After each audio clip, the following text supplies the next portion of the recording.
Hi, it's Vicki from Infinite Quest's Life Strategies, and today we're going to be talking about workarounds for being home with your kids during social distancing. Rather than focus on what we can't do while we're social distancing, we want to talk about how we can do things, and that's what today's session is all about.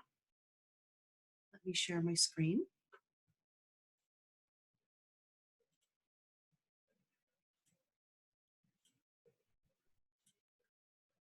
There we go. Okay, so first a little bit about me. I'm Vicki from Infinite Quest Life Strategies, and I work on helping people make adaptations in their lives, and I'm looking for anyone who's overwhelmed or needs help getting through something. If you feel like your life is living you instead of you living your life, then I want to help you.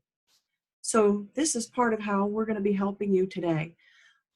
I've heard over and over again about social distancing. We're all in the same boat. We're all in the same boat. We're all in the same boat. And if you're tired of hearing that because, well, not really. We're not really all in the same boat. This is affecting all of us differently, even though we all are social distancing at the same time. We're all in the same ocean, but clearly we are not all in the same boat. We don't all have the same situation. We don't all have the same resources available to us. And that's what this call is about. It's about helping you adapt and make the best of your situation, recognizing that everyone's situation is a little bit better. So let's be real. Obviously, we've all got to work with what we've got. First of all, taking advantage of online resources they're wonderful, everything that's out there. And keep in mind, they're changing every day. From the first one of the videos that I put together for social distancing for parents until now, a whole bunch of things have opened up. But some of the favorites from the first situation that I put together for helping people find some resources here were the virtual field trips. And they're growing. A lot of places are catching on and seeing how wonderful it is to do these virtual field trips. Some of the favorites, the San Diego Zoo, animal cams. Animal cams are great. I'm loving the giraffes. And those are things that you can look for and find. It's great to feel like you're going out and doing something and seeing somewhere new when you can go on these virtual field trips. Another thing is celebrities. Josh Gad was one of the first here, the voice of Olaf from the Frozen movies. I love his voice, and kids are just in love with his character.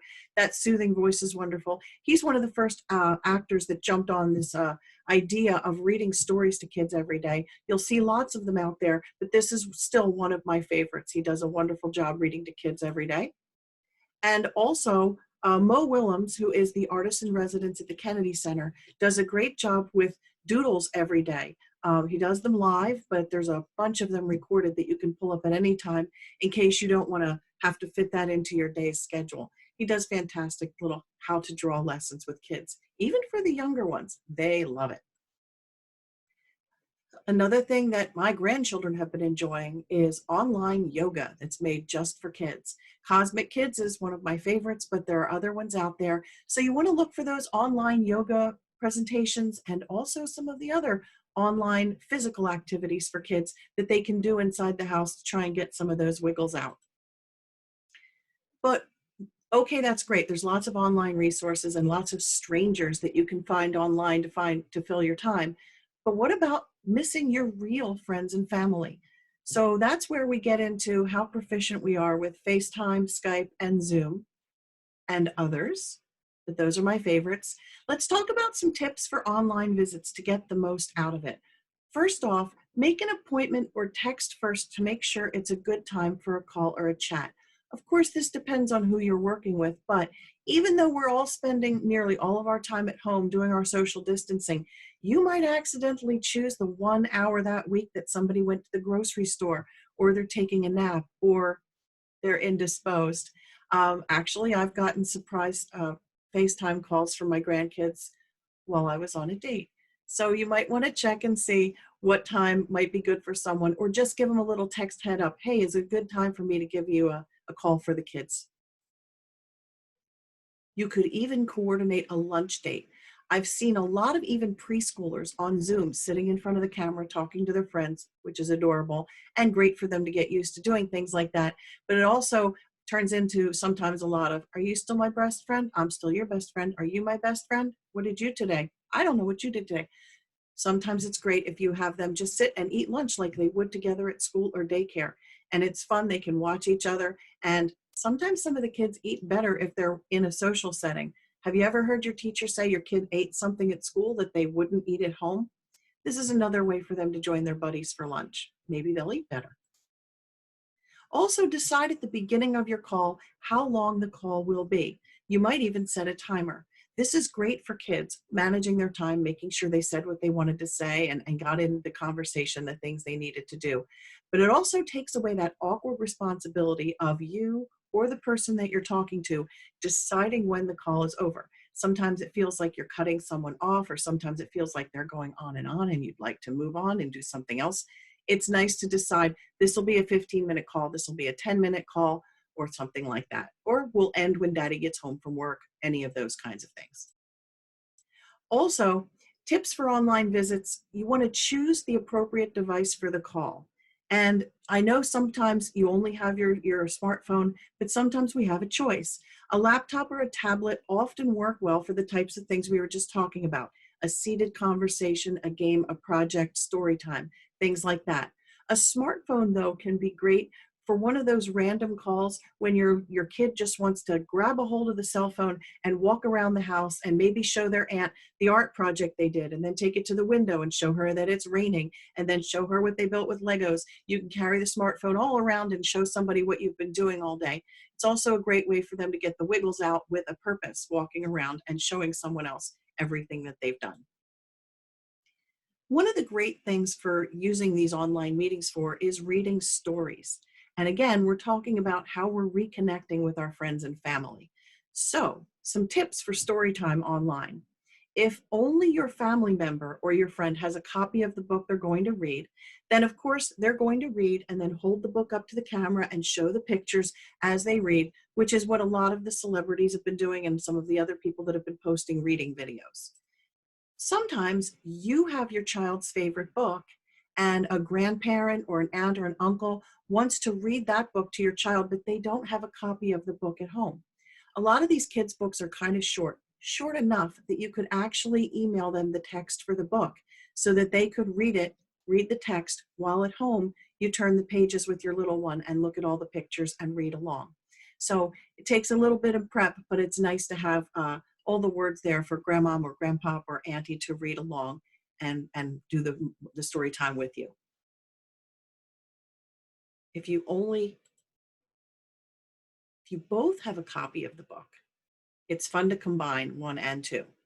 You can read together, both turn the pages, hold it up to the camera, and have a good time with that. Remember, we are doing workarounds here. So we're making the best of the situation and trying to make it work as best we can. Another thing that most people forget about is if you're having a video conference call, there are some ways that you can play games. Now, I know we're trying to limit screen time with kids, but this is making screen time a little bit different. It's not an online-based game, so they're not once again glued to the tablet playing your Candy Crush or whatever you've got set up for them. This is so that they can actually play games that they would play in person on a tabletop with a friend, but utilizing the conferencing software to do so. Some games can be adapted for an online visit. So you've got to set up your camera so that the kids can see each other, or even down so that they can see the cards or the game boards on the table. So depending on the game, it's not always even necessary for both players to have a physical copy of the game. You could certainly have a Candyland board and have them take turns telling each other where the pieces go. However, cards is one of the things that everyone has a deck of cards at home, or nearly everyone, and it's a great way for people to play a game together online, especially kids games. If you both have a deck of cards, you're all set to play an online card game. For example, with the younger kids, the game of war can be played as long as each kid has their own deck. After each hand, the player who loses they take their cards out of their deck and set them aside, and they only can continue with the cards that they've either haven't played yet or have one in a hand. That way you can actually play a game of war with two people in two different places and two decks and keep track of who's winning. It's actually Kind of a lot of fun. For the older children, each player can actually deal their own hands for blackjack and compare them on the screen to determine a winner. Of course, you're not getting those casino odds, and card counting isn't going to work very well, but hopefully that's not what they're doing. So there are games where you could take decks of cards and actually play with someone online, even though you're not using the same deck and dealing to each other. Doing our best for workarounds, remember. Sports is a tough one, and of course, this depends on which boat you're in. Some people are fortunate that they have a big property, they can let the kids out, they can run around and do whatever they want and not come into another living soul for a mile. For the rest of us who are limited on space, we might not have a private yard or a driveway for the kids to safely blow off some steam, and many of the parks and playgrounds near us are closed. So if you can, you might want to move some of your furniture to make a little extra room, even if you're in the smallest of spaces. You can even use masking tape to designate the field of play on the floor so that people don't get out of the way and make trouble with your other items in the house.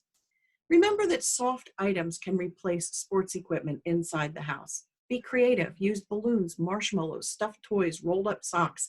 Even rolled up socks can be a sports ball for inside the house. Messy art inside the house, something that you would normally want a wider space for or might do out on the back porch. There are ways that you can do semi-messy things inside the house without too much mess. Little ones love delivery box graffiti, where they sit inside of a large box and they get all the markers, paint, whatever they want, and they can decorate the inside of the box without their art spilling out into the rest of the room. A lot of people love this for the younger ones.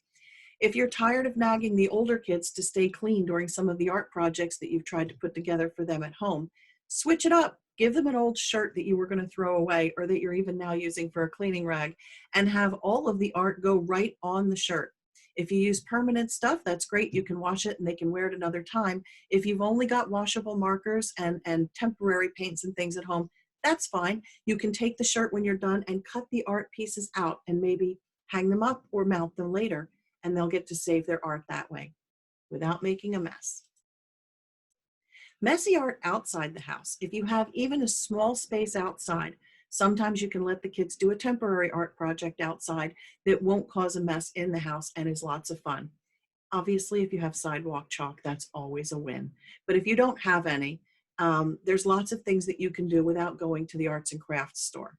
With the little kids, water painting is always a fun thing to do.